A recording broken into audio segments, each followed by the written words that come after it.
Jon Shefsky here, and welcome to Fantasy House, the world's #1 make-believe real estate podcast. I love doing this show because every week we get to go on a guided tour through a different person's imaginary dream home. They're always pushing the limits with mind-blowing houses. There's weird technologies, there's magic, there's unique rooms and appliances, and just good old-fashioned creativity and silliness. In Nathan Hurd's episode, his house has a zero-gravity room. So you just go in the room, flip a switch, and bam, you're floating around. So cool. Jade Catapretta, she's got a lazy river with sexualized dolphins. You'll have to listen to her episode if you want to find out more about that. Fifi Dosh has a private hot tub on top of a private mountain in her backyard. John and Tom from Chad Goes Deep, their fantasy house is a cloud that they can take anywhere, like an RV in the sky. Nick the plumber has a live studio audience. So when he's with his family and he drops the punchline to one of his dad jokes, he gets a real applause. My homegirl Joelberg Jimenez. Oh, Joel loves to cook, but he hates to clean up. So his kitchen washes itself from top to bottom. Genius. In episode 94, Mike Ishak's kitchen is just a portal to his aunt's Indonesian kitchen, so he can have a ringdang anytime he wants. Ringdang. I'll tell you what, if it's half as delicious as it is fun to say, ringdang. Ringdang. Jeremiah Watkins' Halloween episode, he had a bathroom with a mummy toilet paper dispenser. So when it was time to wipe, you just unwrap the mummy. Nat Baymel doesn't even have a bathroom in his fantasy house. He simply has a wizard that appears anytime you need to go, and the wizard just makes your bowel empty. Makes your poop disappear. Poof. Actually, it's more like poop poof. Fantasy House Podcast is NSFW. It's not safe for work. Although we're very Mr. Rogers creatively, it's more of an adult Mr. Rogers. So it's raw, it's honest. We talk about sex, drugs, people's bathroom habits, and sometimes people take us to dark places. We're all about authenticity, and my goal with the show is to reignite that carefree, playful spirit that many of us had when we were 4 and 5 years old. You know, just that fearless exploring of our imaginations and ourselves. And I'm super, super excited for you to come along on this journey with us. Every episode is brought to you by me, Jon Shefsky. I am your local Southern California realtor. Not just a fantasy realtor. No, a really real realtor. And I would love to help you with anything real estate related, whether you're thinking about buying a house, selling a house, maybe you're interested in why I love multifamily apartment buildings, any of that. I would love to be of service. And if you're thinking, Jon, I don't care about real estate at all, that's great. But I know you know someone who does. And you got to let them know. You got to say, hey, before you go making any moves, you got to talk to my boy, Jon Shefsky. He's a really real realtor, and he would love to be of service. And I really would. And even if you're not in SoCal, I can still help you because I have a referral network all over the country with some fantastic agents, and it's growing all the time. So check in with me. Let me know, because I got agents in Nashville, in Chattanooga, Austin, Texas, Boise, Idaho, Phoenix, Arizona. Like, I got you covered. And like I said, that list is just growing. So just think of me when you're thinking of real estate. Be like, I'm going to hit Shefsky up before I do anything. Just send me an email, fantasyhousepodcast@gmail.com. I'd love to be of service or help in any way. My guest today is uber talented, awesome dude, guitar player, comedian, dark joke riffer. Yeah, I guess it is dark. Rick Wood is here. I'm so excited. Now, in the words of the great Angelo Bowers, let us do this. What you think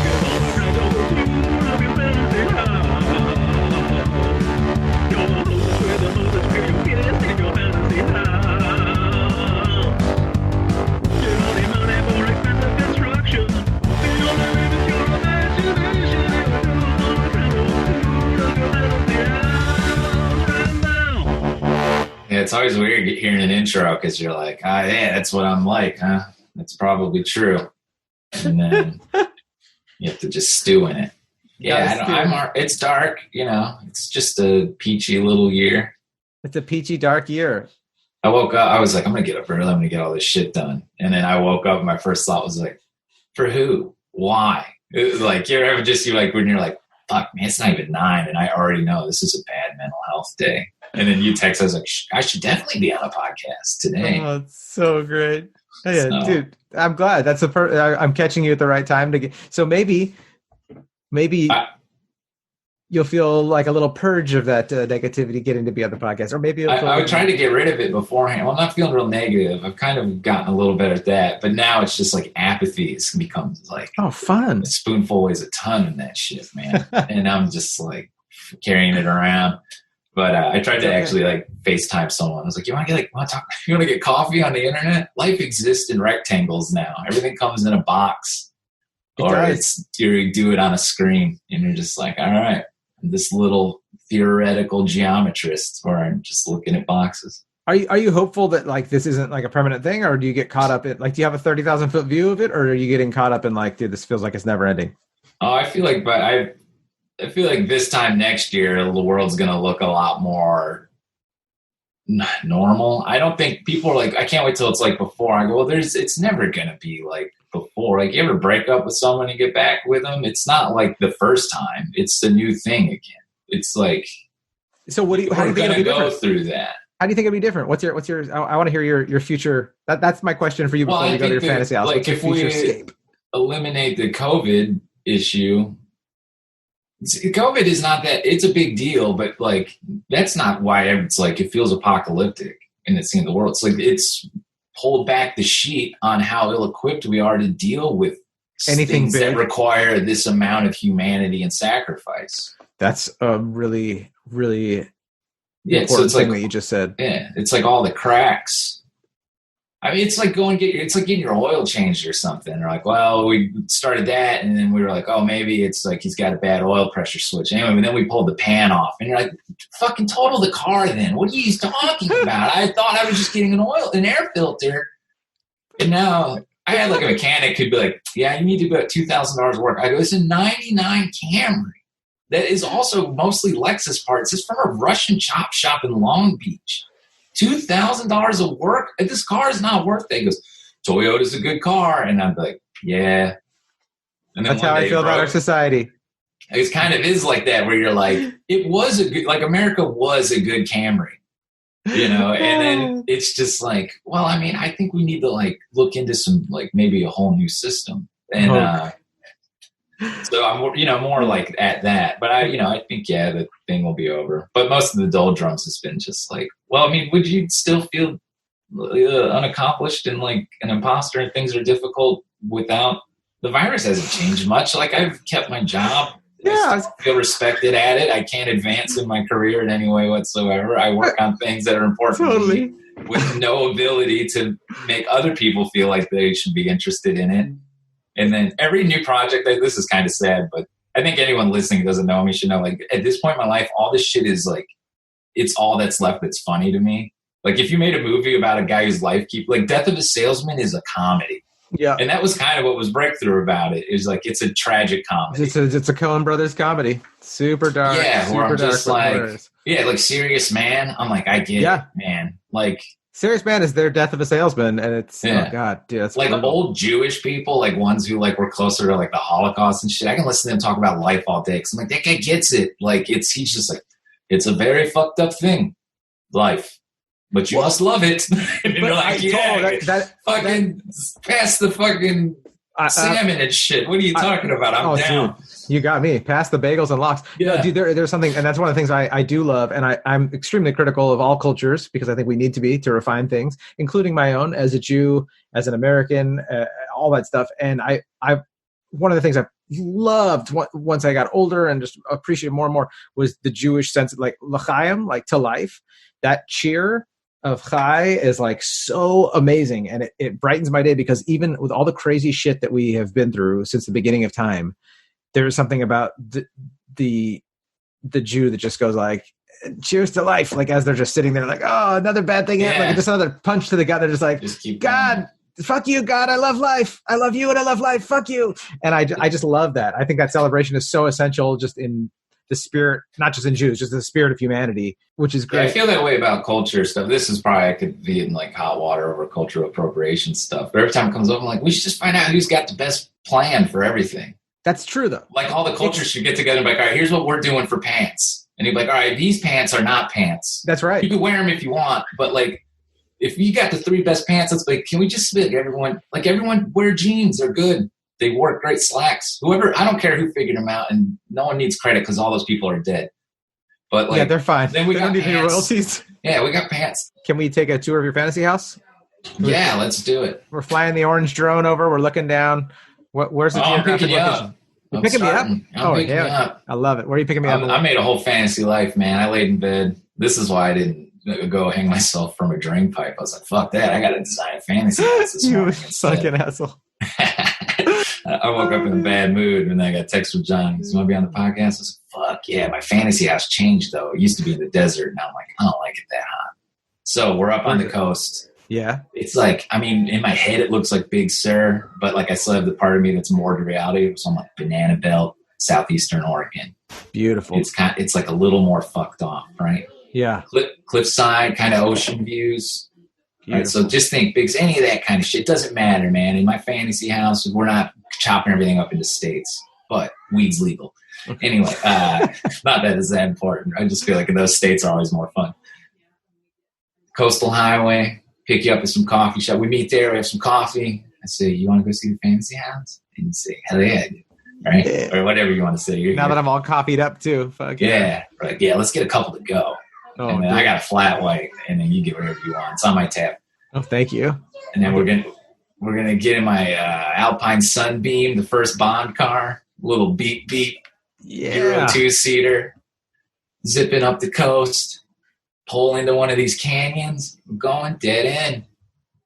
Road dips down. Oh, we're driving down like a parking ramp into a small underground garage. Well, sort of built into the cliff.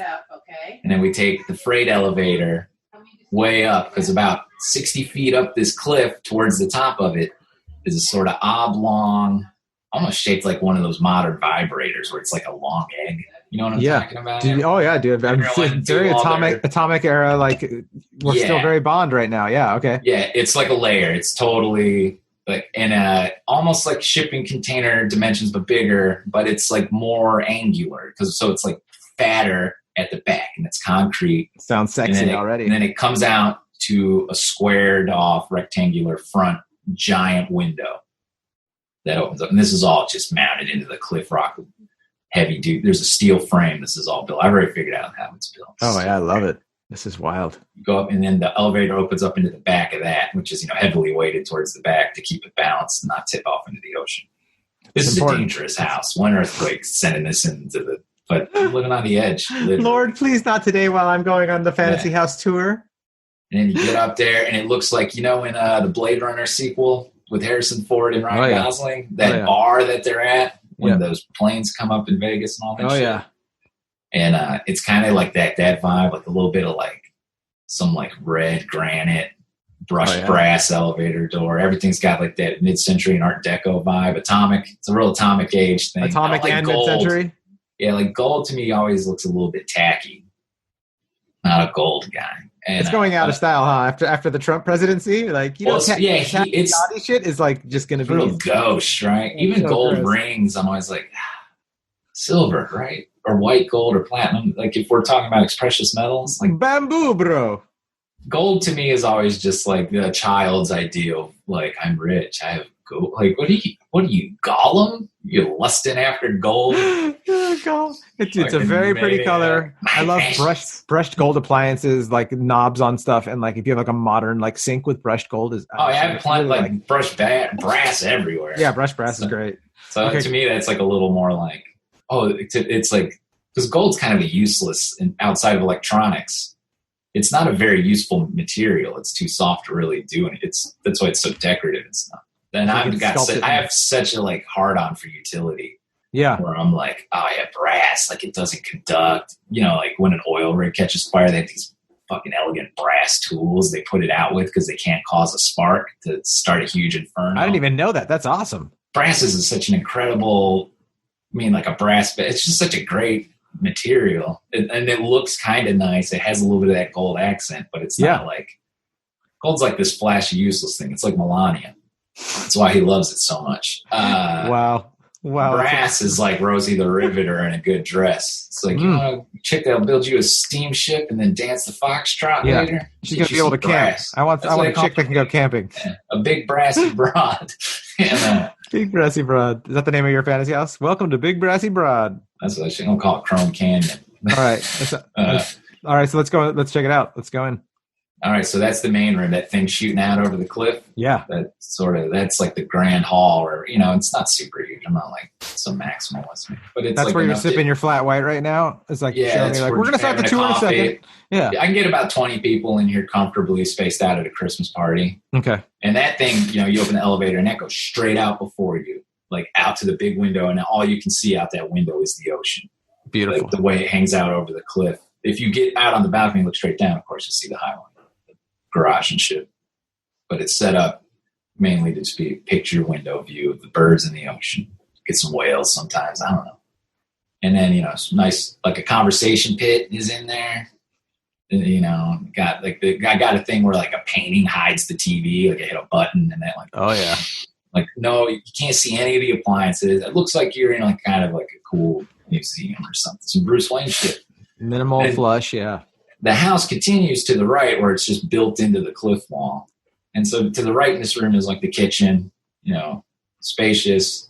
I want like a closet pantry, so the fridge and everything, all the food ingredients are in like a walk-in closets type of scenario. Yeah. So I can just look at it and like, this is what I want to make. And then like an island with like a flat. Like I like kitchens that are a little bit working kitchen, like a restaurant, because that's where I learned to cook. And the dishwasher, and it's just like, you can just spray water everywhere and you can make a mess and clean up easy. And it still looks pretty nice. A lot of stainless steel, I think. Yeah, like a commissary. Yeah. Okay. What are you cooking for us since you're like, all right, well, I'm in the mood to cook. What are you going to cook for the eggs. show? We're making some eggs. I like to just make some shit with some eggs. Like, yeah, I'm a pretty good cook, but people go, what's your recipe? And I go, see, I don't like to follow orders. I actually subscribe to HelloFresh. Yeah. I'm a free little bird, man. What's the recipe? Easy, Mussolini.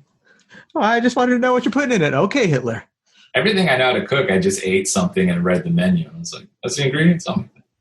It's like, I love doing that. Like stuffed mushrooms the other day. My friend Lisa's like, what's the recipe for these? Like, what are you talking about? It's just some shit in a pot.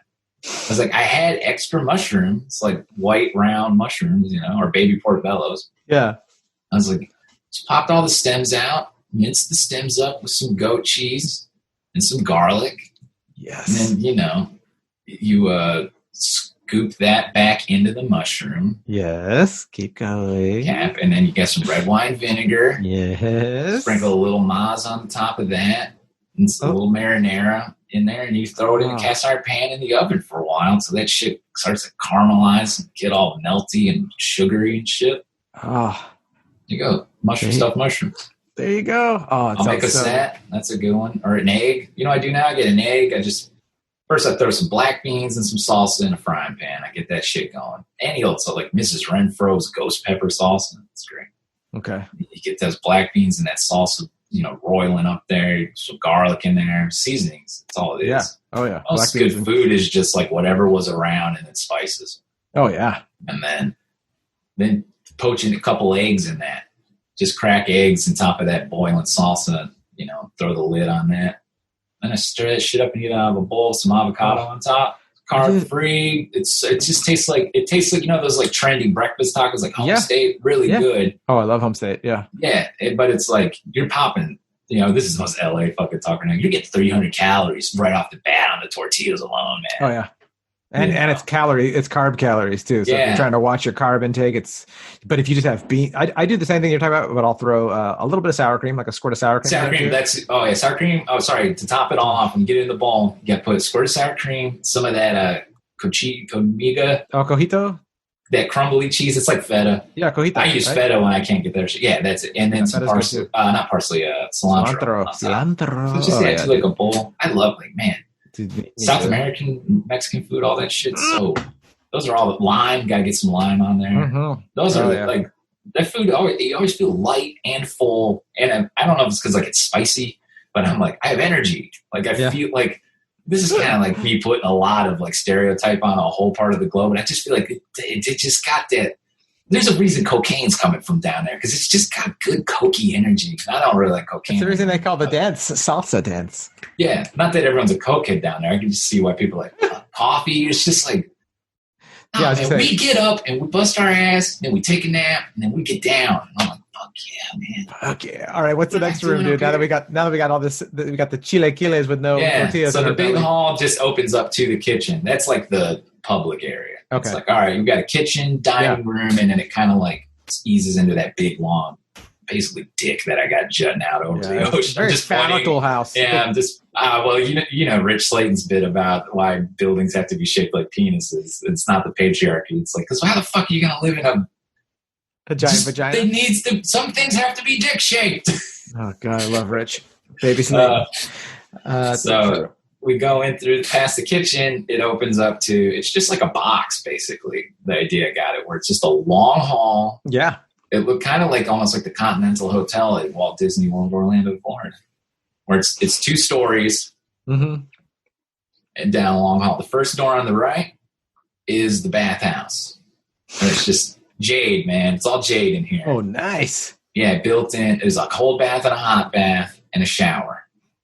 How do we do it? What order do we do it in? So if we're going, I got my swim trunks on, or we're going. Shower first. Very first thing you do is shower, just to get cleaned off. Yeah, just to get everything off. You take a hot or cold shower in that area. And then the shower area, you go through that. So there's like a little receiving area with some benches and like a little shelves to put the things, not lockers. This is a civilized room where we don't need lockers in your private residence, man. You know, a lot of teak and jade. Okay. Teak shelves and benches. And the floors, you know, have certain teak wood pathways. Man, I bought myself a teak bath mat for Bed Bath & Beyond. In real life or in the fantasy house? In real life. Okay.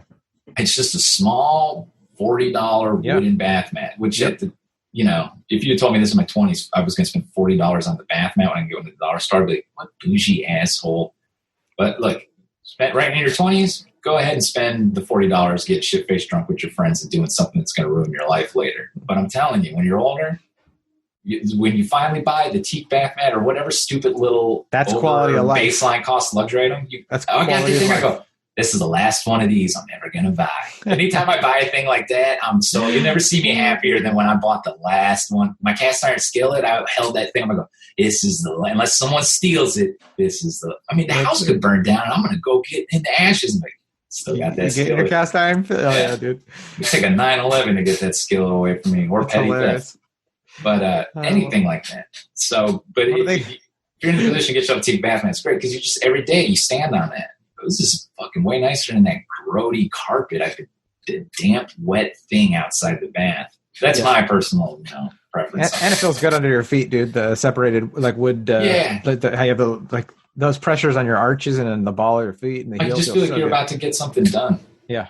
I'm brushing my teeth on that. I'm like, this is how businessmen brush their teeth. And then I go do whatever. We just did bath. I took a cold shower. Then we took a hot bath. Then I took a cold bath. Then cold bath. Yep. Let's say it's the 3 pots. Well, it's 2 pots, and then the shower. And then above that, though, right? So then above it is, because it's a 2-story place, but this room, it goes up the full 2 stories to the skylight. That is actually pretty level with the top of the cliff. So to obfuscate the view so that people can't just walk up and look down the skylight into everyone, naked in the tub. And I'm probably going to be doing some weird sex shit in there sometimes. There's a second level that's like trellised, sort of. It's like the teak and some steel framing to hold it. And then I got like a greenhouse up there. Ooh, and there's an orchid room because all the humidity. Oh, so it's the shower. There's 4 segments to the bottom part of it. It's a shower, a sauna, a hot, and a cold bath. And then I use the steam from the sauna to go up. Oh, yeah. And then keep the green, help the using the, I will have to devise some system that the bath is supplying a greenhouse with the proper heat and humidity to keep some flowering plants, some starter seeds for the farm I got up on top of the property out in the field, like my little off-grid garden. And are there any prized possession things you're growing there? You got to see this. You got to see the. Oh, that's big orchids. It's gonna be I'm gonna be one of those weirdos who this is a Bond villain house. I'm like, would you like to see the orchids bloom? Yeah. And then, I just want to be James Bond or a villain with none of the missions. I'm like, take over the world. I have this fantasy house. Yeah. I don't want world. The I'm gonna end up in jail and risk not getting enough. Yeah. The world's too much. Give me a fantasy house. So that's the first room you go in there. Then the other ones are just like, there's the bedroom, master bedrooms. Next to that, I want to be next to the baths and things, as long as it's not too noisy. Let's go to the master bedroom. What's in there? Not a lot to it. No. Probably it's going to be hardwood when you come in, but then the bed is definitely on a carpet situation. Nice. No shoes. There's no shoes in this hallway. You got it. Deal. But I break that rule sometimes, but I'm not going to break the rule about the master bedroom, except maybe definitely not on the carpet. I think carpet's cool right around a bed because it is nice to get out of bed and then hit like soft carpet. 100%. Me and my wife 100% agree. And then it helps keep like the little dusty debris from getting in the crumbs. I don't want like cookie crust in my crumbs. I mean, my sheets. In your sheets. Yeah, totally. Yeah, I agree. So a little bit of carpet, but enough that I can keep real clean. And then just like a kind of medium lowish. I want like not a lot of shit in the bedroom. I like that. That's actually great for sleep hygiene. Yeah, I have this like idea of like for a different layout house idea, something more practical than this bombastic villain layer, where I'd have a home where my bedroom is actually like a gazebo out back, or a small detached building that has like minimal, like it has an outlet for the phone. Maybe not even that. Like it's just wired with a natural alarm clock. Where the sole purpose of that room is sleeping and other bed related activities. And I know what you're hinting at there. Yeah, even then, if I had my own bedroom just for sleeping, like there's a different room for 6. Anyway, even you're like, I'm a billionaire, but I'm also a creepy dude.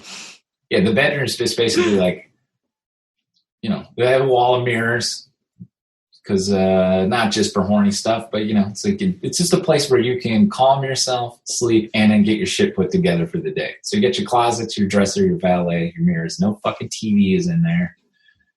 That's just like whatever. No, this is a great sleep hygiene story right here. So it's not very exciting in the house. Oh, I like smart stuff too. Like all my lights, even in this little apartment, are those Philips color changing at timer ones. Yeah. That's got me through the pandemic like nothing else. I guess it's probably like things are going to kind of be like going out and doing shit in 6 months. But if you're hanging on by a thread and you're really like staying inside and doing all that, like avoid people shit, get you some color changing light bulbs. Because it's like cool having, because like if I had just the bright, plain white lights, and also like I put like wood veneer on my walls in here in the other room, and like painted one, like I made the whole place like good for you. The room I want because I was like I'm gonna be sitting in here. I did it anyway, and you should do that even after the pandemic. I mean, honestly, like people should know, like you should make every beaver needs a dam, and you should make your dam like a custom place to where you live it. And that's one of the things for the show that I want to be inspiring. I want people to like know, like, hey, just because you can't have this crazy, like, Instagram level trippy ass, 10,000 square foot weird mansion, you can make it in 1 bedroom square feet or something here. Yeah, a studio with a door. The kitchen has a door, which is a godsend. But you still nice closets, but like you still customized it. That's so good. I finally was like, a security deposit, it's just the fee you pay to live in the place you want to live. Mine was $500 when I moved in here like 9 years ago. And then now I finally was like, man, fuck that. I'll pay $500 again if I can do whatever the fuck I want. I'm not getting that back. Look at this shit. I got foam on the walls. This is red. This one's purple with paisleys all over it. It's so shit great. Everywhere. So anyway, I'd have the whole house done up with that, with the lights. And then, you know what else would be cool though? To build an air, those air diffusers, like those scented oil things. If you could build that into the HVAC system.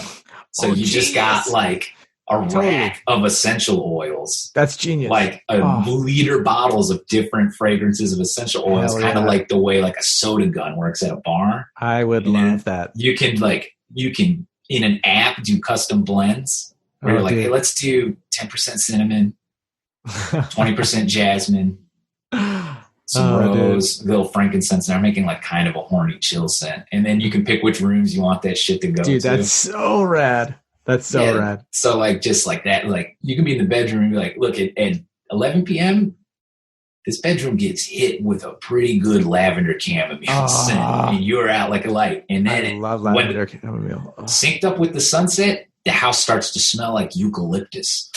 Oh, dude.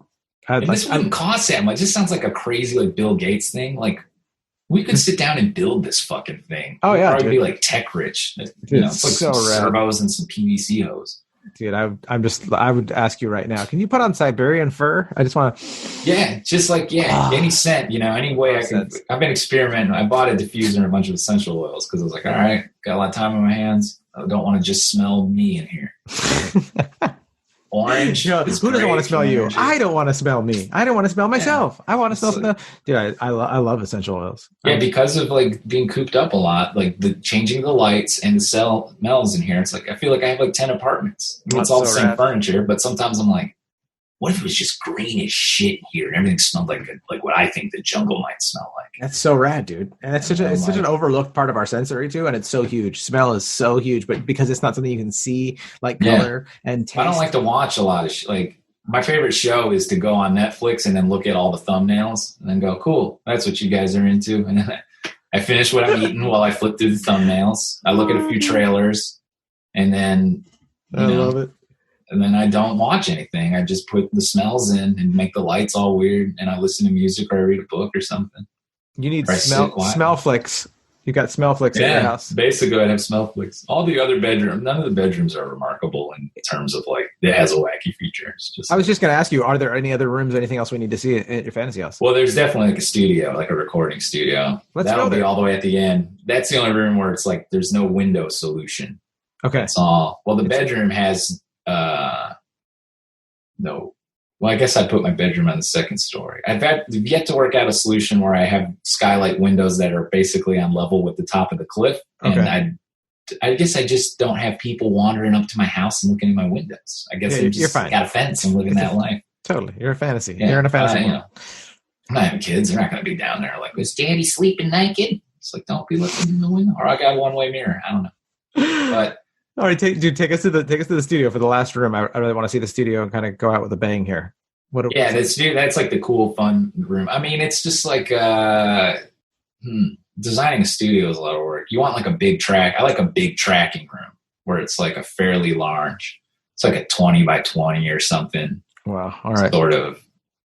Right. Well, this is kind of a rectangular. Yeah. So we got like, let's say that the whole of the studio is like 20 feet wide. That's what I'm thinking, that corridor with the bathrooms on one side and then the rooms with the windows looking out over the ocean on the other side is maybe the ones on the left that look over the ocean are slightly smaller. Doesn't matter. But then we get into the studio. The first thing you walk into is the control room.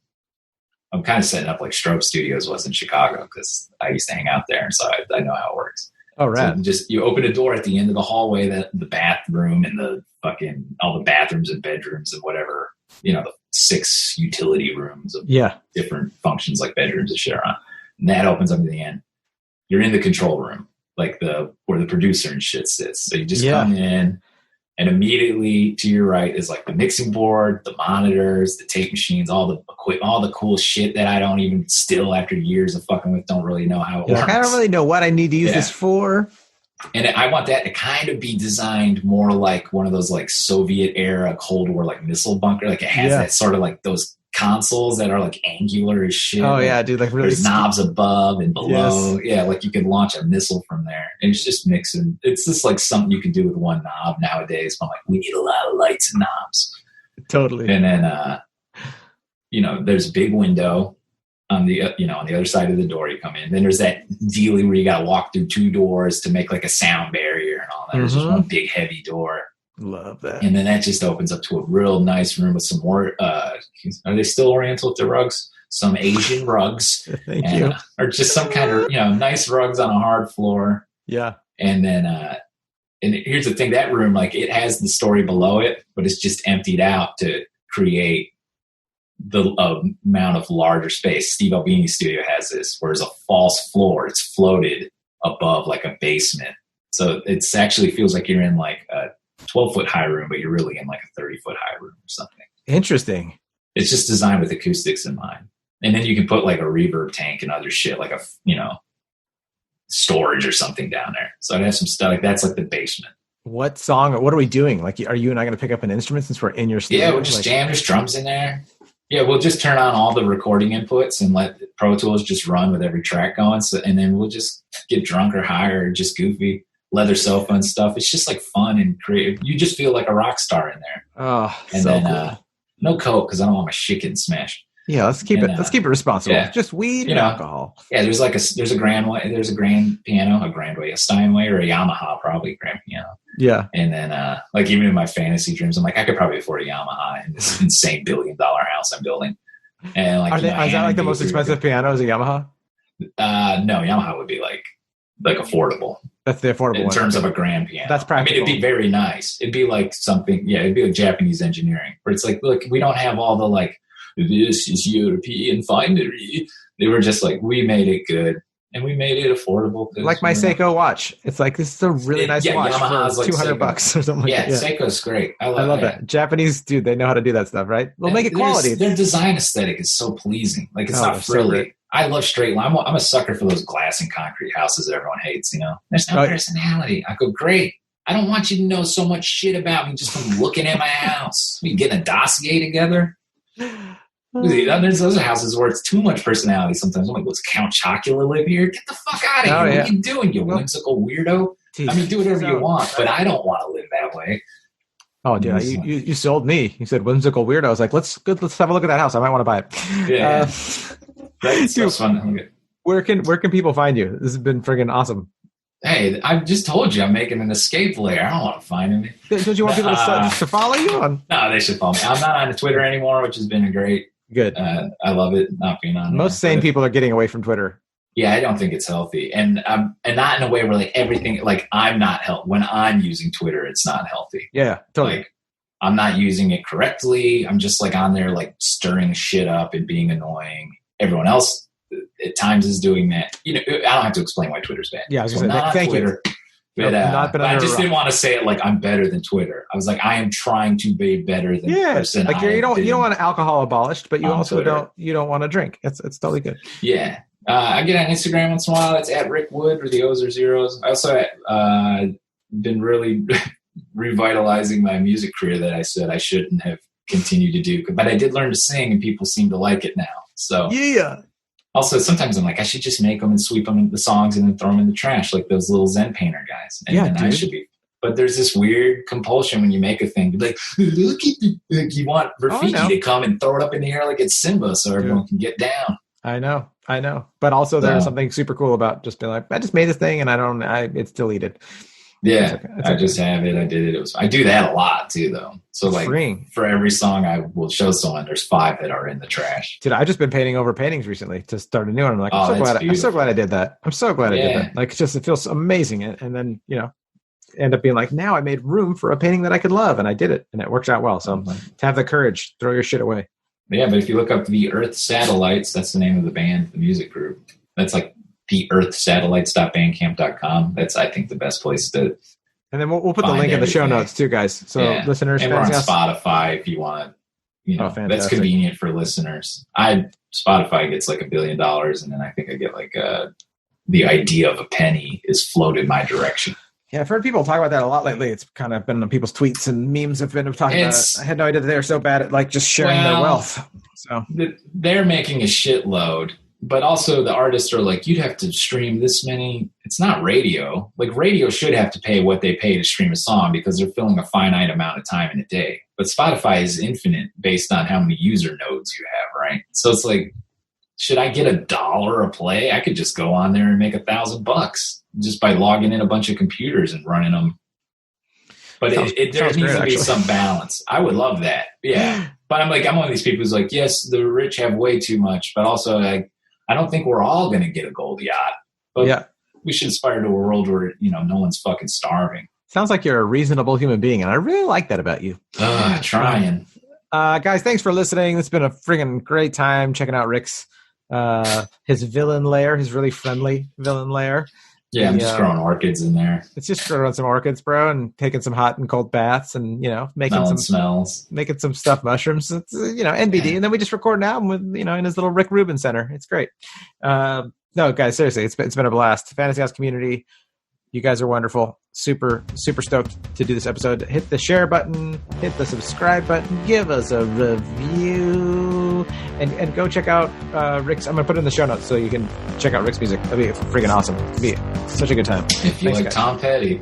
If you like Tom Petty a lot of then you're gonna love Rick's music. All right, guys, be silly, have fun. #blessed guest.